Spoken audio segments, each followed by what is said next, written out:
waxaanu tacsiyeynaa eheladii iyo qaraabadii dhibku soo gaaray si gooni ah gabdhihii muslimaadka ahaa ee sida waxshiga loo laayay ee aad looga xanuunsaday ilaahay tabaaraka wa tacaala ha u naxariisto falkan yaa geystay innaga haddaan Soomaali nahay markiiba waxaynu saarnay ummadaha dalka inala degan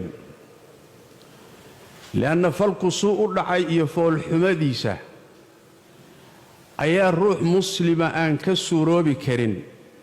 واسدين أقاضنا مركبة تهموين باقي بسمي مينا فرط اللقو فيقي